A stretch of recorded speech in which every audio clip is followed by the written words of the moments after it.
should have seen us going. Passing the folks along the road, just as they were standing. All the lads and lasses there, all the smiling faces, gathering along the Scotswood Road to see the bleeding races. In range. Oh, it's back through Bartes! 1862 on a summer's afternoon, we took the bus from Bambras and she was heavy laden. Where we went along Collinwood Street, that's on the road to Bladen. Whoa, me lads, you should have seen us gunning, passing the folks along the road just as they were standing. All the lads and lasses there, all with smiling faces, gathering along the Scotswood Road to see the bleeding races.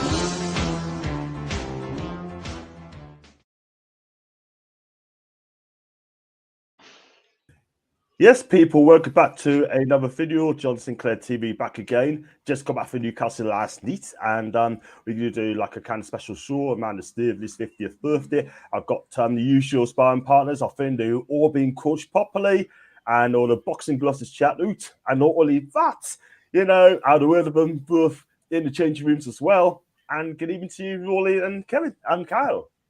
Evening, John. Evening, mate. You all right? Hey, I'm fine. Not too bad. Not too bad. Just you know, just how do I put it? Just you know, just I got back from Newcastle and had a very long day at work. I had to rush around like a blue ass fly. But yeah. So guys, if you like the video, like what you see, you know exactly what to do. Please hit that like button. Also subscribe. Also, if you like to super chat, it's open. And if you'd like to become a member, it's just 99p as well. So, and I should also be on Macy's channel at 8 o'clock time. Need for Europa League round up as well. So I'll be representing Juventus. So big up to Leslie. Hi, Leslie. Hope you had a good Easter break. Don't forget to like, subscribe, and share. Thank you. And Leslie also said evening to you guys as well. And evening to Gav as well from Cardiff. And Alan, big up to you as well, my guys. So we're going to talk about, first of all, happy 50th to Amanda Staveley, our saviour. Or also as well, she's the savior and also a queen as well. And she's been saying that at an interview yesterday, or it was before, and she's saying that she's got big plans for Newcastle United. It's going to be sorted out from top to bottom. It could be a stadium extension as well in the future. And I'll start with you, Rolly. Amanda Staveley, she's doing some good bits, isn't she? Yeah. I mean, her business is coming in and creating wealth, because that's what her companies have always done. So she knows how to make money. She's fallen in love with the club. It's got our best interests at heart. I haven't actually seen the interview, so I don't know exactly what she said, but from previous interviews, her big plans are, so we're going to win everything. And I love that. I love that. Obviously, they're talking to architects about expanding the ground. So it's going to be interesting what comes out of that. But yeah, she's just been superb. I mean, all our owners have been fantastic. Obviously, Amanda's the face of the club, of the ownership. But Mia, Dad, Jamie, and PIF, they've all been fantastic for the club. They're heading in the right direction, and we're doing it at warp speed. I love it. Absolutely love it. Absolutely. I thought it was going to go on for another 20 minutes non-stop there for a minute, but wow, it's got to be a record, isn't it? Bless him. And there we go. We've got Mace in the chat as well. Europa League, so you're red. No, I'm not. I'm red. So I think you must have had a few sherbets there, Mr. Ford. And ensure thank you very much indeed, Leslie. I hope you get better soon as well. And good evening to Jules' son in the cut as well. Big up to Kishan as well. Hi, Kishan. It's Amanda's birthday, same day as yours. Happy birthday to you, Kishan, mate. And please also subscribe to my channel. Hit that subscribe button, please, mate. If you can, that'd be fantastic. Thank you very much indeed. And Amanda, happy birthday. And yes, indeed, as well. Many happy returns on the 50th. And Kyle, your take on Amanda and the things she's been doing for Newcastle United. Big things as well. And hopefully she's going to make our club even better. Oh, absolutely. I mean, we can't we feel so lucky, don't we? Like, we couldn't have asked for better owners. Like, they're there in every game, and you've got people like Gary Neville who owns Salford. Is it Salford he owns? And he's watching them. It's Salford Salford. City. Yeah, he lives 20 minutes from the ground, and he's watching them from the living room on his mobile phone. Like, it's just embarrassing. Like, we've got owners that actually love this club and love what they're doing to it. And we're all excited for the future, and I think they are as well. I think what you say is with something like the magic that stadium brings. I mean, there's nothing like it in any other stadium in the league. They can see that, and they can see the potential of how much better it can be. I mean, we're going to be the next Dortmund of England. In my opinion, it's exciting times, and what better owners to have, to do it with. So yeah, I'm over the moon, and I'm really looking forward to seeing what happens, and especially with the 1800 standing that they're trialing out in the summer, see how that goes. But yeah, it's exciting times, and we have amazing owners to help us do it. Yeah, absolutely. I mean, look, at the end of the day, she made it quite clear she's come in and she's going to do this and that and top that, and that's exactly what she's doing at this moment in time, putting them under the mouth is. Promising our fans, she gets it as well, and she's done ripping, by the way, in North Yorkshire. So let's be real. I think she's been absolutely fantastic. Do you know what? Like, you couldn't have. It's like they've done this for us, right? They've bought the club for Mike Ashley and got us out of this shit that we've been in for 14 years, right? Correct. What we couldn't have repaid them by having this season that we're having in a better way, like. What we're doing this season is literally the best response we could have had, isn't it? To be this far ahead, to be doing this well, this soon. I just think that, it helps. It shows them that, what we can achieve, I just think it's a great way of saying, well, thank you very much. We appreciate it. Look, this is what we're doing for you. Champions League straight away. Yeah, it's not just the team. It's the fans, everything. Yeah. I mean, I came up to the opening day of the season and stayed at the Crown Plaza. Found out on the Saturday that Amanda and Mehrdad were staying there, and we're going to get something to eat. And she was rushing up with a plate with a tray with the food on it. The waitress said, "Oh, this is lovely." Jessie said, "Oh, I need to get some food to take it up to the room, because if I don't, everyone will be stopping us and thanking us and saying how good it was." And in the morning, I was going for breakfast and I saw them. I'm thinking, shall I or shan't I? Shall I or shan't I? And I thought, I can't help myself. So I had to go up. Me and Dad had gone with the kids. So I had a little 2 or 3 minute chat with Amanda, and she was lovely. It was brilliant. And they're just nice, so personable. Nice. I mean, you look at Yasser Al Ramyan. He's at the ground. He comes to the game. He looks like he's really enjoying being chairman. He's and I mean, obviously he controls what's spent, but he's sanctioned.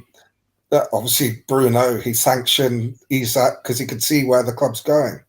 And if there's one thing the Saudis do in business, is they succeed. They get the maximum return on their investment. And they could see that obviously Amanda sold the potential of Newcastle to the PRF, and they've jumped on board wholeheartedly. And they're not going to let all these silly rule changes and rules that the Premier League have put in place to try and stop us, slow us down.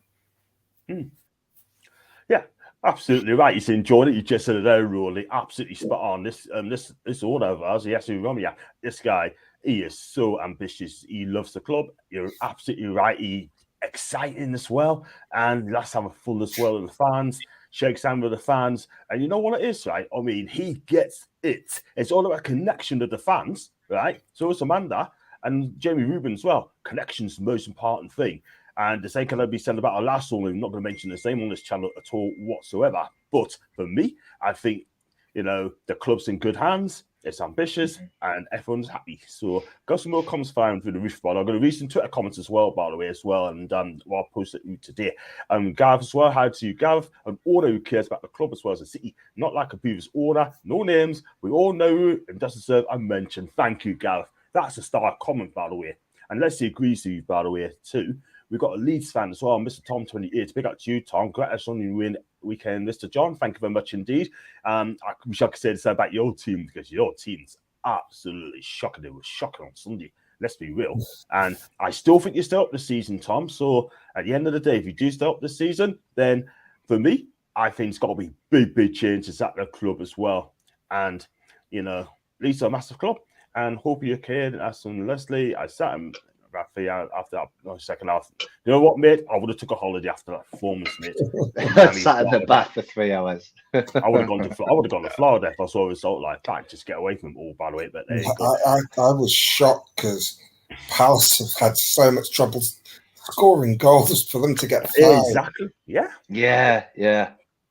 But this is what happens when you employ an American to take over your season. You know, don't get involved Americans with football. Yeah, absolutely. Totally agree there. But, you know, big up to Roy Hodgson. He's done a fantastic job at this moment in time. So I'm just going to share the screen of what Amanda's been saying. We're going to go through stage by stage. And I'll share that. There you go, guys. And please keep those comments coming in. Please hit the like button. Also subscribe as well, please. Thank you very much. And this is what Amanda had to say, talking about the off-field investment in Newcastle United on nufc.co.uk. And she said, "We love St James's Park.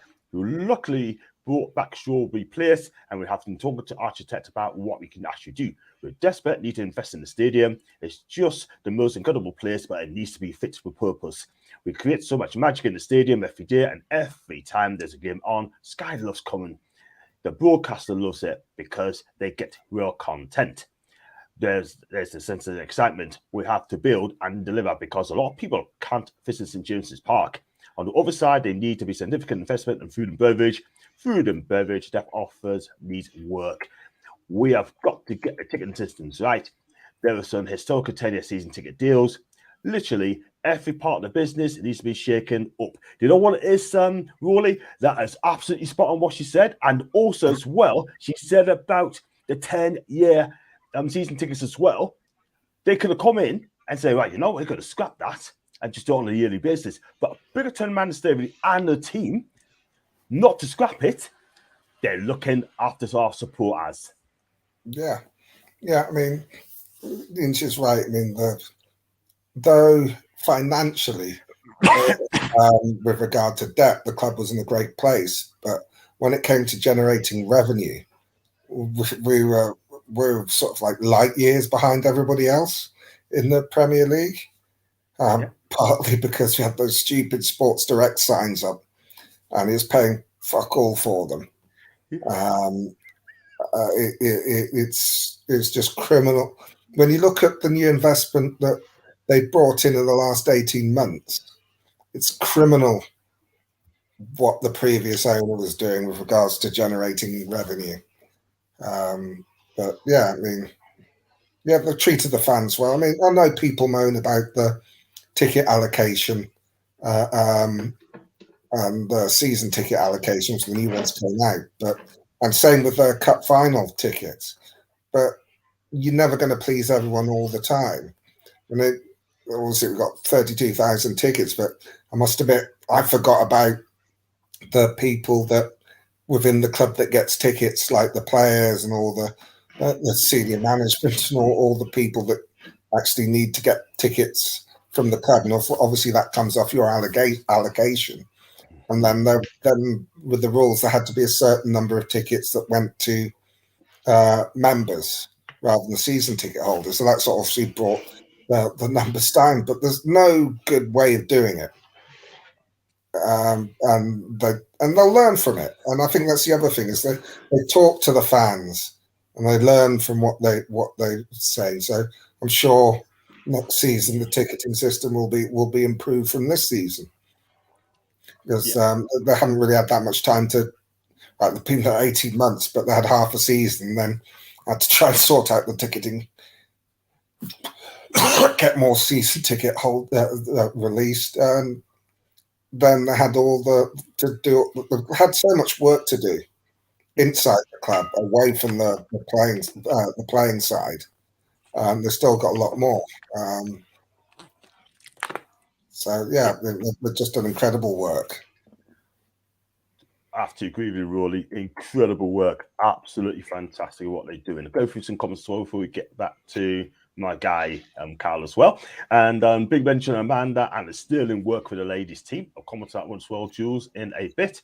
No excuses. We got exactly what we deserve. And Amanda as well. Got one from Lottie. Right. Even Gents, hope you're well. Even to the chat. And don't forget to smash the likes button, people. Thank you so much, Lottie, as well. And she still loves Eddie Nketiah, by the way. I mean, one day we'll be linked to Nketiah in a couple of years' time. You just watch.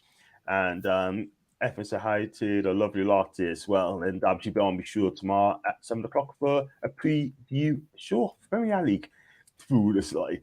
And Evan said, and Carl, you're having fun sorting, yeah. No, I apologise. Bear with me tonight. I'll be more prepared next time. This late's doing me head in. All I thought was she'll go all fancy, right? It's all Thai, you see. It's all Thai. Very quaint, as she puts it, right? But my lass isn't a Geordie. She's very posh. So, have you seen this thing? I don't know if you can see on the camera. Can you see it or not? Well, sort of. It's like a samurai hat. It's like a samurai hat. It's a Thai light, very expensive. But it's a nightmare when it's on, man. So apologies. And then I turn it away, and now I've got the curtain, the light. So, yeah, I apologise for the background, the light and everything. But I'll be more prepared next time, I promise.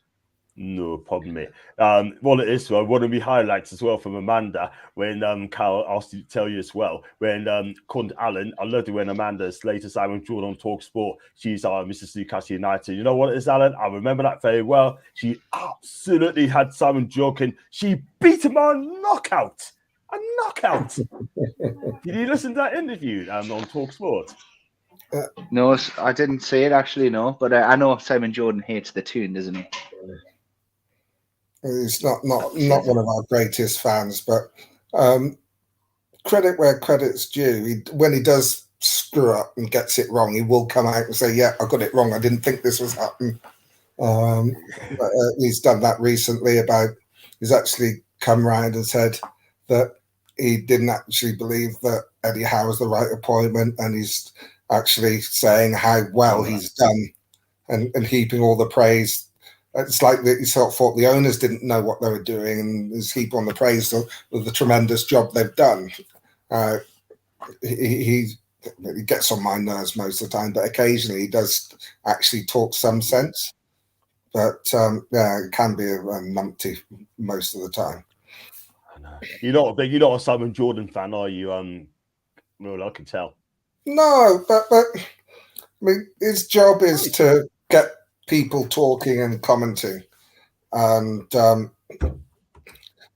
don't listen to all the time, but sometimes when it's not, especially when it's not talking about Newcastle, a lot of the stuff he says is actually makes sense from the point of view of an owner, which he has been. But he's not the great. He's not a Newcastle fan, but he's changed. I think he's one of those people that's very opinionated. But if you present the facts to him that are contrary to his view, he's prepared to actually change his opinion, which is the credit to him, because a lot of people, when they made up their mind, there's no changing it. Yeah, he's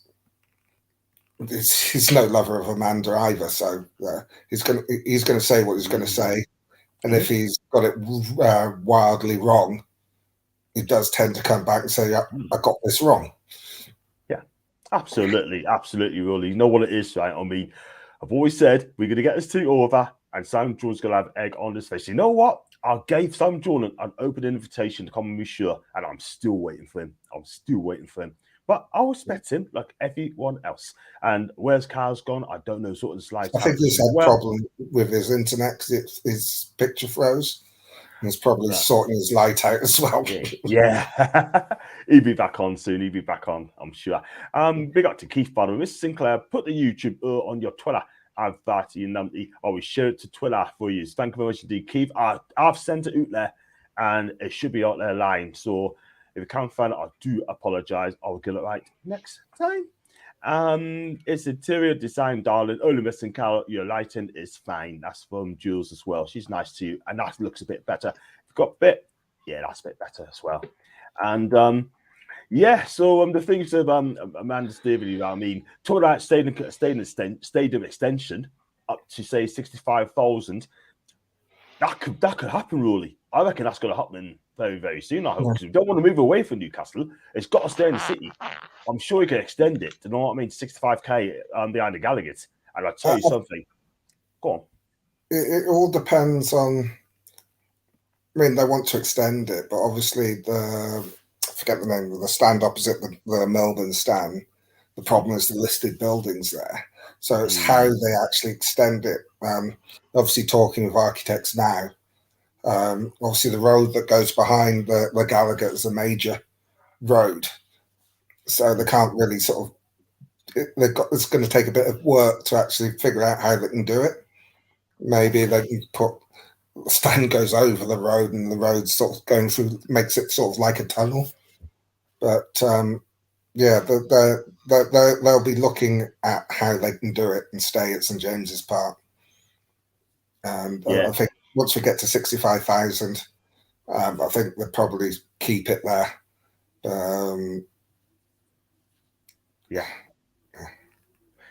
Probably Leslie's saying it's the East Stand, really.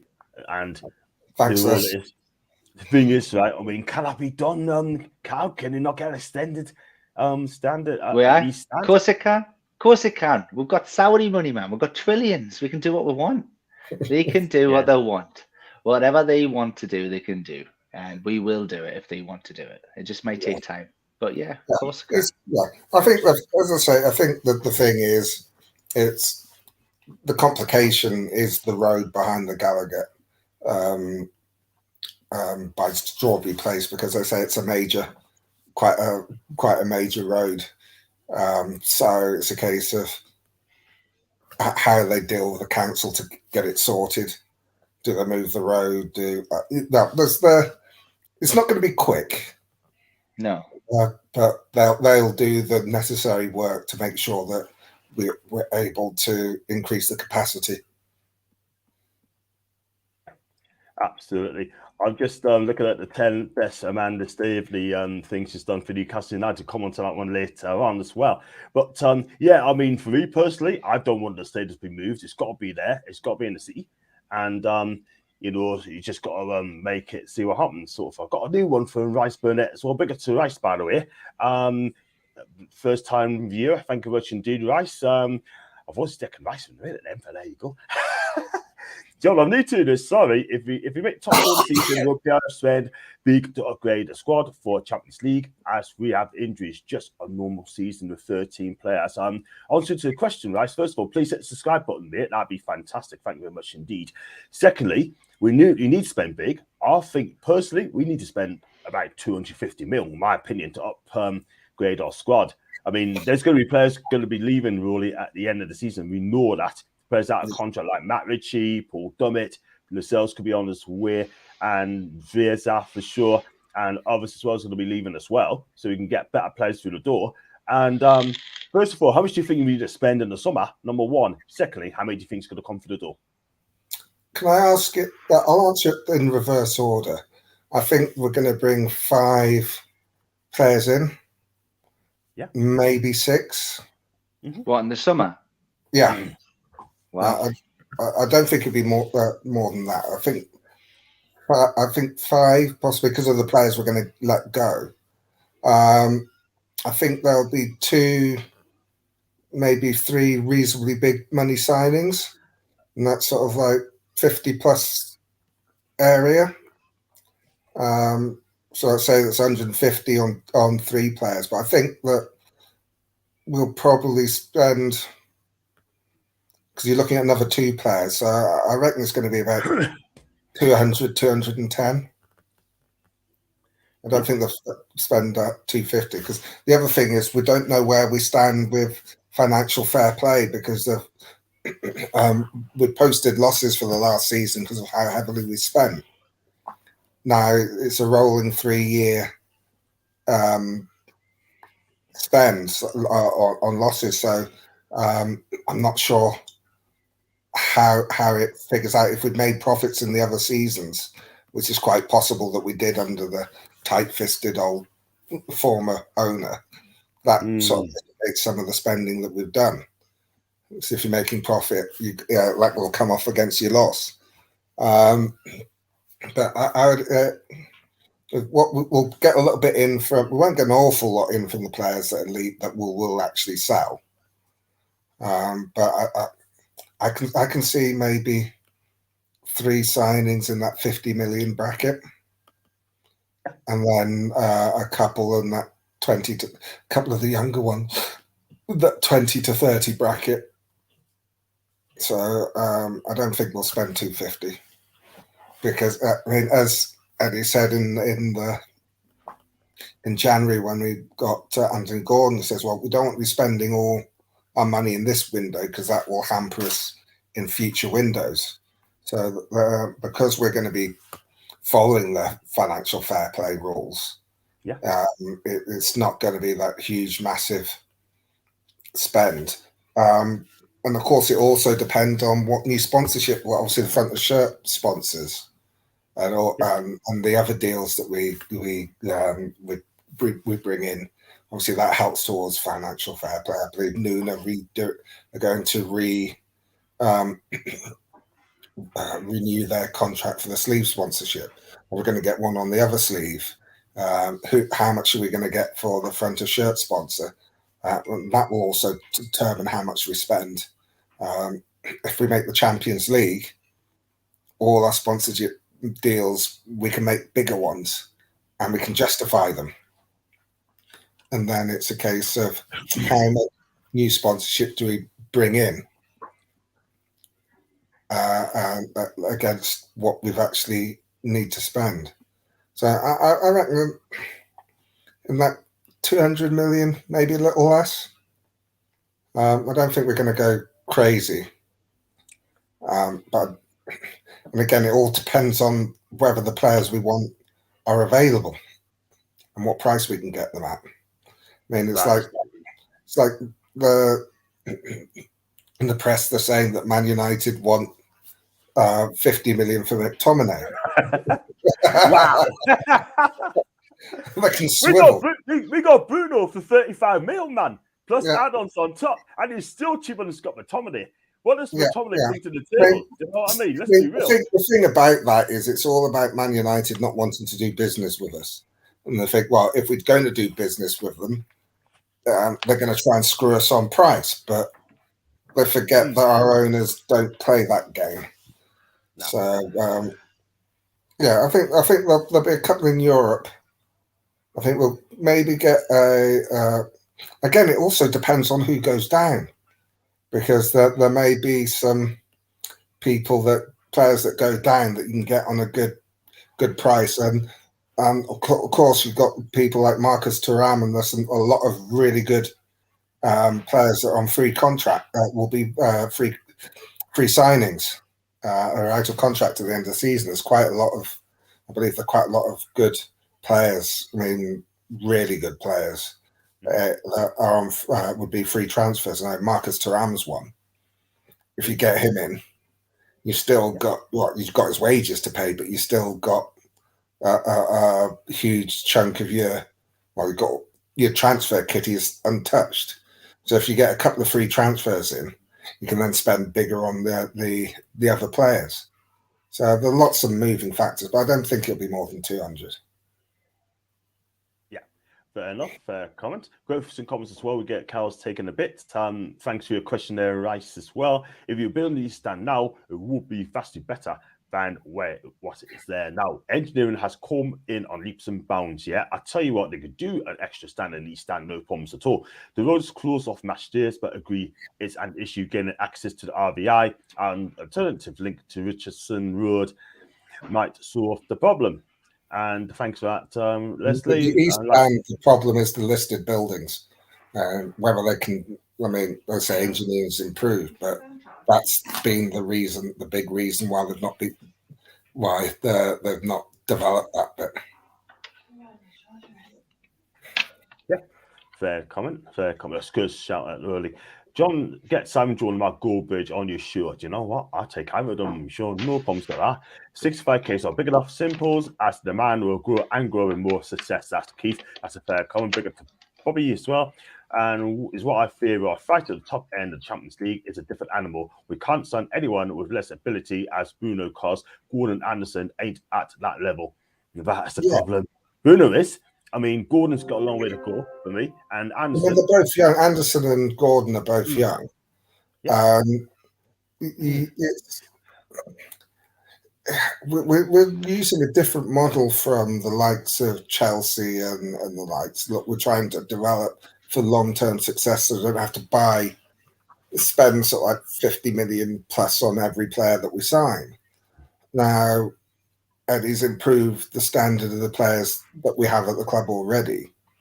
It doesn't mean that you have that the price tag is irrelevant. It's what the player produces. And you say someone of Bruno's ability. Well, they're not many, and they cost a lot of money. So if you want to buy 3 players, if you only want to buy 3 players in the summer, you can get players that are as good as Bruno. You want to buy more than that, which we need because of the players that will be leaving the club. You've got to get players that you can develop, and people like Gordon and Anderson will be better after another pre-season. Well, Gordon with a full pre-season, Anderson another pre-season, and they can become the sort of players that we need to challenge at the top end of the Champions League. We will get there if we qualify for the Champions League. I think the main aim would be to try and get out of the group, because we're not at the point where we could make a realistic run at winning it. But then it's a carrot for the better players to come. You've got that injection of income, so you can get better players. But we're going to do it a mix of buying some. But I mean, we'll be buying young players. So maybe in the summer we'll buy another Isak.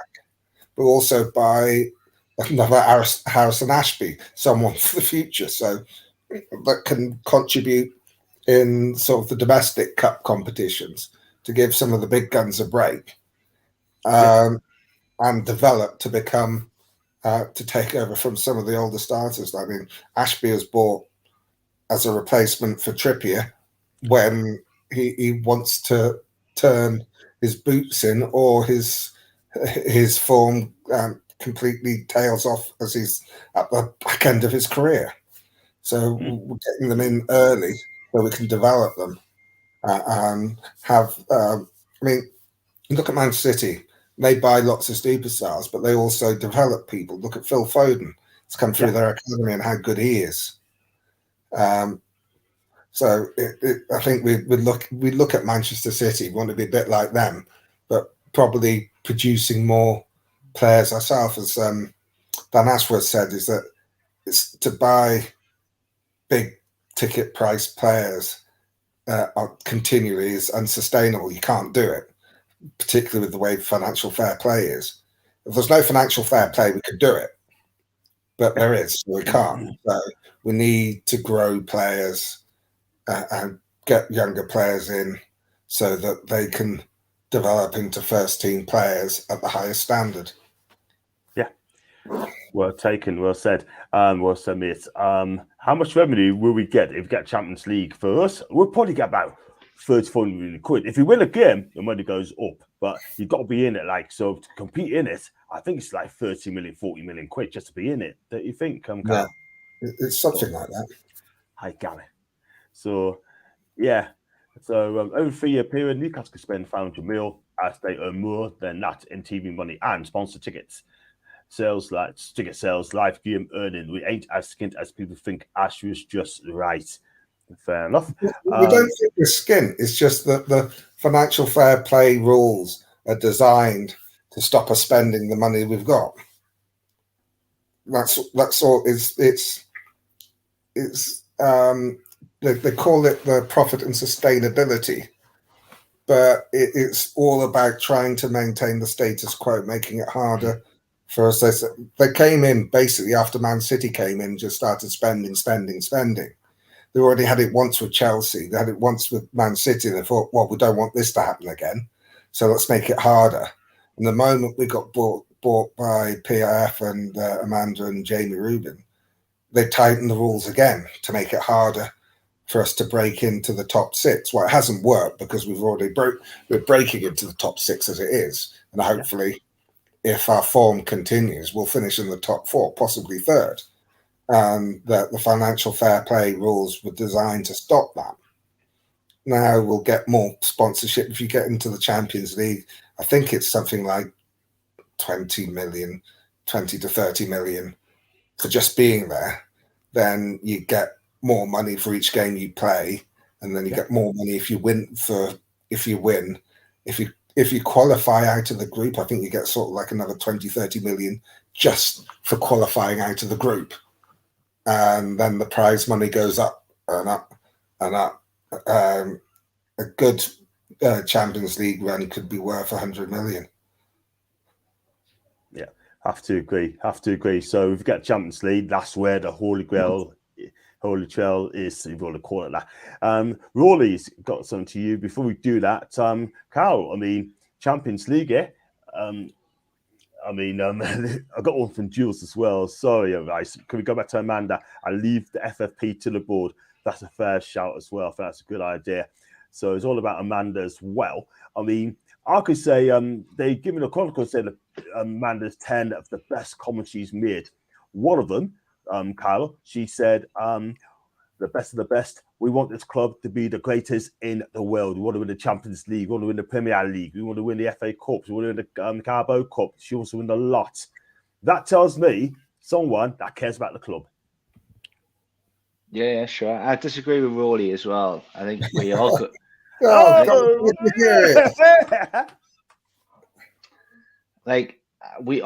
think people forget, we don't need bigger players. We don't need big names. We don't need big spends. We literally have a club right now with a great morale, minus fucking Anthony Gordon, twat. Right, we'll get to him in a bit. But we have a great team with a great morale who connect and are playing absolutely fantastic. We've lost 2 all season in the best league in the world. All right. Why? You see these other teams in the Champions League, they're coming from worse leagues. You Real Madrid's worst league, your Benficas, your whatever, your Dortmunds, your Munichs, they're all in shit leagues. We are literally competing in the best league in the world and have lost 2 all season with the team that we've got now, without any big, we are good enough to win the Champions League. And I know that sounds crazy, but we are. The beginning of the season, we were 3-1 up at City. If the VAR didn't go against us, as it's been proven, if you take all them VAR decisions, we're literally challenging for the title. That's how good we've been. We are good enough to win the Champions League now. And, that's my take. I think people are forgetting how good we actually are right now with the team that we've got. I think he's optimistic as well with the 6 signings, I think he said. I don't think we'll get that many. 5 or 6, I think I'd be happy with 3. Honestly, I think we've got 2 signings in the summer. I'd be happy with 3. That's a bonus. I think that, in terms of. I'll mainly say 5 because it's enough, Carl. We're losing Dummett, 5. Richie. I know we've got to replace them. Losing five or so players. That's why I said 5 or 6. Yeah. Right. Okay. No, I get it. We will. You may be right, but I get your point on the strength of the. I mean, sometimes I do forget how good we are because we are honest. And the Champions League sounds like this big, this amazing thing. It's this dream, right? But we're actually doing it. We're living it. We are good enough now, and we haven't lost in 5. We've lost 2 all season in the best league in the world. Honestly, mate, people need to remember the coach we've got, the coaching staff who never get a shout out, the owners, the fans, the crowd, everything going in that Champions League with the team that we've got, the morale that we have, everything is on our side, and we can beat anyone. We can, on a good day, we can beat anyone. I'm not scared of anyone, except maybe Liverpool. I don't know what it is with our club. We just cannot beat Liverpool, but they'll not be in it anyway, so I'm not worried about it. Man U had 2 shots. No, they didn't. How many? What? They didn't have a shot. 1 shot on target or something. I think Man in United. the first half they had 1 shot. I think All they had game. 2 all game. Aye. That's 6. Was it? No, it might have been 1. I think they only had 6 shots. And 1. Yeah. That's how good we are, right? And I tell you what, teams these days need a penalty. They need a dive. They need to pretend they're hurt just to get a chance to score against us. If you look, they cannot score proper goals like against us. We're that good. Our defense is that good. Our keeper is that good, and our midfield is outstanding. And we've got a superstar now in Isak. See him in a few years. I'm telling you now. I'm telling you, we are good enough, and we're there already. Honestly, don't worry about these big names. Don't worry too much about that. More worrying about injuries. I mean, our big problems is when Bruno gets injured, we are a different team. We've got no real player that can step to the plate for that. If we have a string of injuries, that's where our problems come in, which is why we're thinking 5, maybe 6 players of I agree. Decent standards. More the strength. It's not saying that we haven't got the ability to win. It's more the squad depth if we get injuries, which we will, and we'll be playing more games. That's the concern rather than the full strength side. Yeah. But I think that's 2 or 3 more signings will cover that. Bruno, you're right. You absolutely nailed it. If he's out, we're in big trouble. Big trouble, because that guy is world class. And that's how you know how good someone is when they're not in the change in the team, when that one player's out. When Joe Linton, he's a great player. When Joe Linton was banned, we were fantastic. We still played really well because Bruno was still there. Bruno's world class. When he's not in the team, we are in big trouble. We're not the same. We need him. He should be captain. He's that good. Trippier, I love him. But yeah, absolutely agree with you there, Ronnie. Without Bruno, we're screwed. It's a worry. I'm gonna have to agree with you, Cal, 100%, because that guy, he's like it's like having a time bridge. Without Bruno, it's like having a time bridge. Newcastle at the time bridge. Let's be honest about that. Let's be real. Yeah. We got the Gary D, by the way. The other combo we beat Liverpool home and away, lads. I tell you, we smash them. I hope we smash them one day. Let's be real. We will. It's going to happen sooner rather than later. I know Liverpool going to spend big in the summer. They're going to spend big in the summer. Yeah, and Jurgen Klopp will be staying at the club and to help at getting Jude Bellingham, right? But trust me, I think he'll be going to Real Madrid. He wants Champions League football. He's not going to come to the club. Because they're not going to qualify for the Champions League. It's going to be harder for them to get the players that they want if someone with Champions League comes in, like Newcastle. I mean, they've got the choice to make. Do they go for the history of the club, or do they go to play Champions League football? They don't care about history now. That's the problem. They don't care about the history. They just play Champions League football, and that is it. Sorry, that's how it is. And you've got to ask anyone. And for me, 3 big signings, a couple of 3 strengthen our squad. I agree there, Alan. That's a good point. Sooner rather than later, Gary. And just chatting to Gary, if you get Champions League this summer, it's going to be the best ever. Brian, I'm going to have to agree. After 20 years, well, you have to understand it as well, right? This is our first pot that season under Eddie Howe. It's a 5-year project, supposed to be correct. And I tell you what, he's going to do it in 1 season. That guy, I said all along, people, we're going to get Champions League. Turn of the year, I still get Champions League. So, and you know what it is, guys? I think I'm going to be proved right, and most people are as well. I'm just going to talk about quickly, right? I mean, I don't want to spend too long, that Anthony Gordon, right? I mean, I don't know if you guys saw it. Obviously, you did. Yeah. My opinion is, right, when that number on the ball comes up, in my opinion, you get off that pitch as fast as you can, right? It potentially could have been another Granit Xhaka, right? A couple of years ago, remember when he told the fans to F off, right? And he's struggling with coffee like that. Well, Anthony Gordon went to say something to Eddie Howe. He wasn't very happy about it. Went off the strop, right? And someone in the Newcastle fan base, right, especially on social media, say, it's passion. Yes, passion. I love passion, right? But it's the way you've gone about it. I mean, I know you've got strong feelings about that, Cal. I'll start with you, mate. Do you think Anthony Gordon was right to act and he was, or he needs to fix up? No, he's in the wrong club. He doesn't belong here with that mental, that mind, that attitude that he's got. He might as well have took his shirt off. To go against your manager, your gaffer like that. Remember when it happened to Murphy 2 weeks ago, and he was laughing, and he was coming off, and he was laughing because he just came on, he got photo. That's what you want. He understands and respects the manager's decision and the tactical substitution that was made.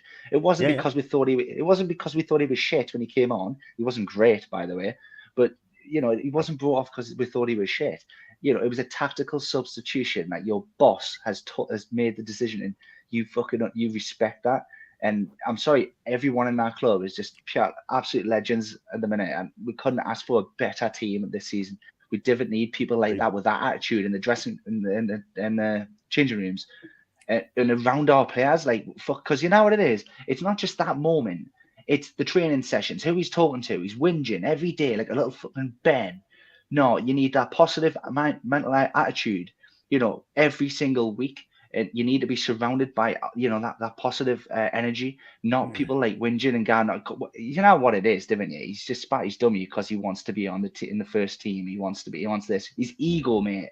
He's not. You need to earn that spot. Jacob Murphy's on that pitch for a reason because he's earned it.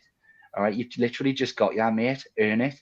And that was, like I say, not a change because you weren't doing well. It was a tactical change made by your boss, and you need to respect it.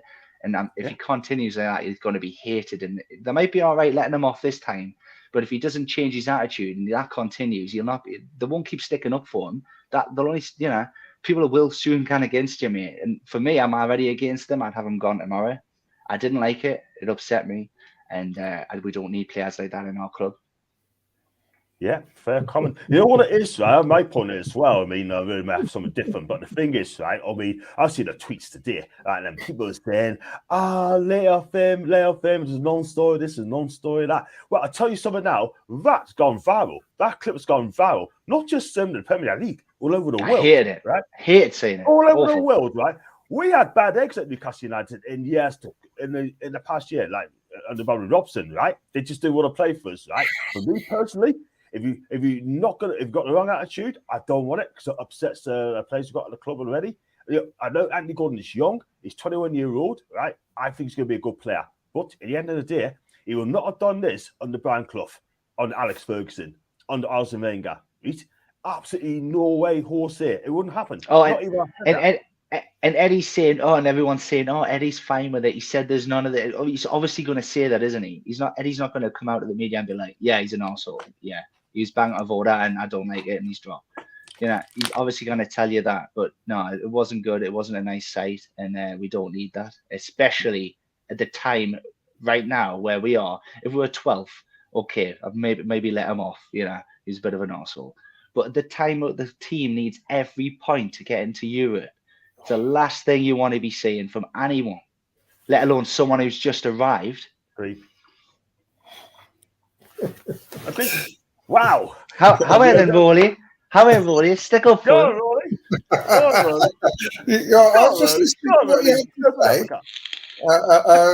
whilst I think exactly what I'm going to say. Your general sentiment, I agree with. I think everyone knows he's a bit of a hothead before he arrived. He's had, he's 21, since being at Everton since he's 8. So he's had all their crap from that toxic club in his head. I don't like players being brought off and being all smiles, especially when, I thought I disagree with you that it wasn't that, but I thought he had a decent game. Is one of the reasons that the game turned around. And I think it's part of it was the frustration of a sub being subbed because it doesn't happen normally.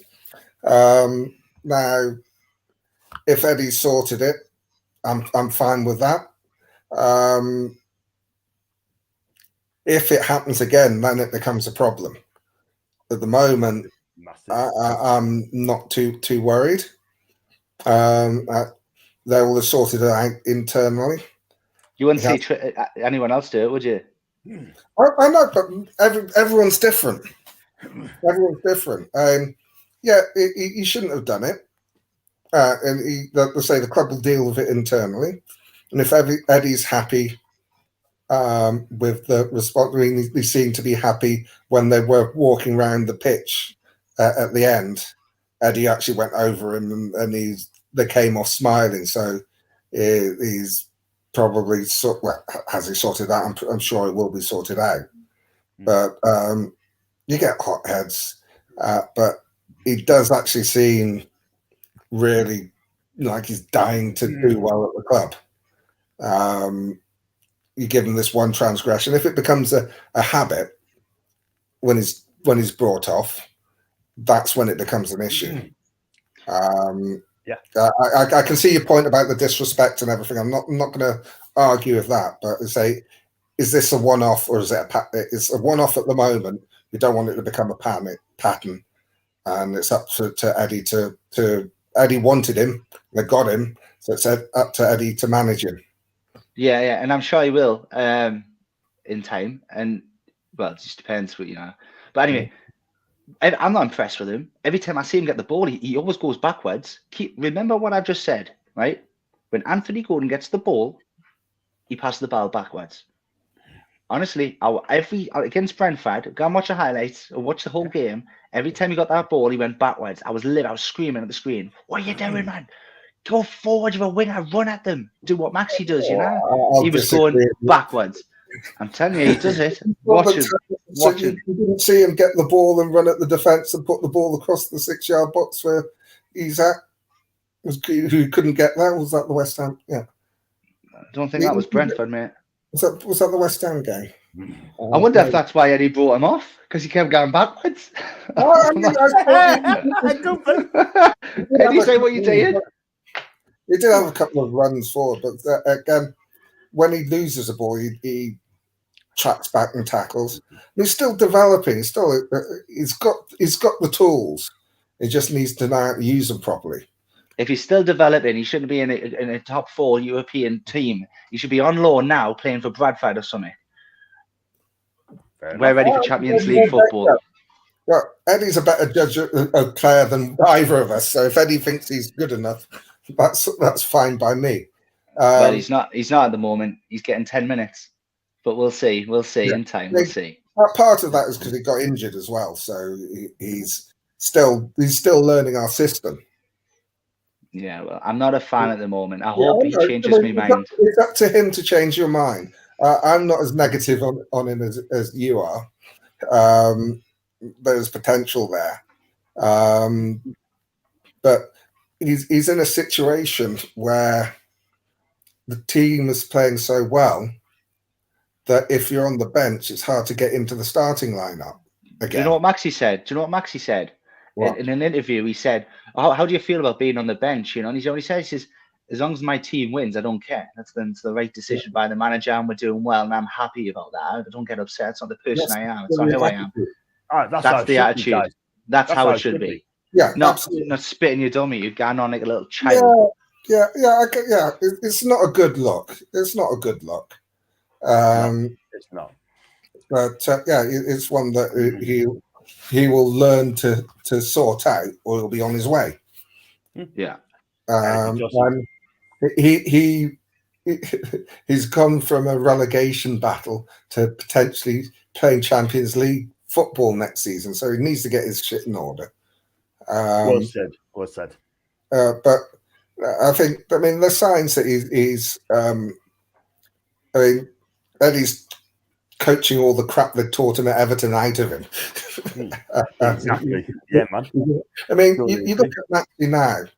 Everyone was berating Maxi for a lot of the season when he came back from injury. But you look at his play now, unfortunately got injured again, but he seems to have brought the defensive work and his attacking work and decision-making. They've all improved and sort of come together. He's never going to be the best defender in the world, but at least he's getting back so there's another person for the attacker to get round. And he's not trying to do it all on his own. You look at the number of times when he's at the edge of the box where he passes rather than shoots or tries to dribble past people. You can see that he's taken on board everything that Eddie wants him to do, and he's starting to apply it now, which is great because he's now actually a much better all-round footballer than he was when he was winning games for us on his own, because he's becoming a team player now.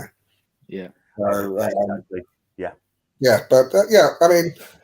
I'm back to Anthony Gordon. I'm prepared to let this one slide, but it can't become a pattern. and he's got. I mean, I don't know whether there's Eddie's going to sanction him or punish him for that for the next game, because if he doesn't, he's got a good chance of starting on Saturday, because Murphy wasn't great on Saturday. It's one of the poorest games he's had in a long while. Absolutely. So Brentford were good though. Brentford were really good. Really good. They were a very good Really side. good. They played the best all season, I think, and we still beat them. We're from behind, away from home. Tells you that's how now we're getting Champions League football. Brentford were really good. They're very fantastic. good. They were fantastic. We weren't good in the first half, and that's mainly because of how well Brentford played. Exactly. So much pressure. Exactly. Well, again, because of the standards we got, if you have a poor half and you have to come off, you might not get back in. You might not be in the starting. I mean, I think of the starting 11. I think the one that's most likely to miss out in the next game would be Murphy, but it all depends on whether what they do with Anthony Gordon, whether it's just a rap on the knuckles or they keep him on the bench. Exactly. Yeah. That's down to Eddie and what he sees in training and the attitude that he has. So we don't see him around. We've seen it once. We haven't seen it around. I mean, I think it's my personal view is that you thought, what, you subbed me on, now you take me off. Was I that bad? And maybe sort of a bit of a slight and got upset. Yeah, it's human. They'll straighten it out. It wasn't a good look, but it's over now, and we've got Aston Villa to beat on Saturday. So let the club deal with it how they want to. You never know; he might start on Saturday. Yeah, I'm sure. I'm hoping and run forward. Exactly. We move on from that as well. And me personally, I mean, I'm sure Eddie will do something. And then once he does this fix, then that'll be the last hit. We're not going to hit from the gate. We're going to go through this console to wrap up, guys, because I'll do jump on May season 8 o'clock. Rice Gordon has a long way to go before he's anyone poster child and has a lot to learn. No one is holding him up as virtuous. Exactly. Let's totally agree. Really, if he was a big star, I get it, but he's done now. Yet to prove he has the right to do that. Fair comment. I'm not saying he's got the right. I just say it's at the moment it's not a pattern. It becomes a problem if it becomes a pattern. Yeah, fair comment. That's from Ruley as always. This is why I don't watch most of these channels, because people are chatting about pony. Ignore him. He's been hating all the way through, man. I don't know why he's still here. He must love it if he's still here. He's been watching the whole video. That's why we discuss it, mate. That's why at the end of the day, we don't discuss things. They won't have a YouTube channel at all. Simple. He says this is why I don't watch these videos. He's been here the whole video, watching the video, commenting on the video. Are you kidding me or what, mate? That'll do. Exactly. Have you heard what you're writing? Well, I won't say anything that much. I like him. I like the guy. But at the end of the day, I mean, there's comments on that sort of thing, like, there's no need for that at all whatsoever. And this is why Eddie wants a wide forward this summer to get more goals in a front three. And John, is Derby the answer this summer, or do we need 2 forward players? For me, I think Derby is the answer. I think he's a cracking player. And we need another forward as well. So that guy, the Balogun as well from Arsenal, will be a good buy as well, because he's doing bits at the INSTA and the French League on loan. So, and Brian said, who said that? Best channels going. Thank you, Brian. And Leslie said, can you all please subscribe and share socials? Help John's channel grow. Thank you for that, Leslie, as well. Right, we're going to wrap up there, guys, because I know you guys are busy and I'm busy as well. So thank you so much for coming on as well. I mean, did you enjoy the show tonight, guys, on Amanda Staveley? Yeah, I enjoyed disagreeing with Kyle for a change. It's fun, isn't it? It's fun. Yeah. It wasn't a major disagreement. It wasn't fundamental. That's part of it. Was a part of the Anthony Gordon was a disagreement, but it wasn't fundamentally we agreed, but there's nuances that we didn't. Yeah, it was fun. I enjoyed it, and I know I got a bit hot-headed with the Anthony Gordon, but I don't like seeing someone act like that with me boss, with my manager, you know, with me club's manager. I don't like to see it, and I didn't like it, so I'm just reacting I on didn't particularly like it, but hey. Let's hope it doesn't happen again. It shouldn't, because he's the only one that'll suffer from it if he does. But yeah, thanks for having us on, guys, and everyone in the comments. Hope you enjoyed, and I'll see you all later. I'm coming for a bath. You take care, and take care, mate. I'm gonna watch a Man City game. Man City Bayern Munich. That'll be it. Enjoy it, my guy. Enjoy it. Ciao. Take care. Getting ready to come out as well. Okay. So we've got this as well, and you know, like I said, where can we find you on your channel, mate? I'm on Twitter at Poll67. Fantastic stuff. We'll go through this as well. Take care to you, Leslie. Take care to Brian. We got lads and lasses, great show. Thank you, Brian. And so thanks for answering questions. Carl spot on about Gordon. He's not a child anymore. He's 22-year-old first team player. We got it, Carl. 100%. Great show. Thank you, Alan, and thank you, Jules, as well. So I'll be back tomorrow for the Premier League preview show, roundup prediction show with Lottie as well. So join us for that, guys, and have a quick review really quickly. And until then, guys, thanks for watching us. Until then, enjoy your evening and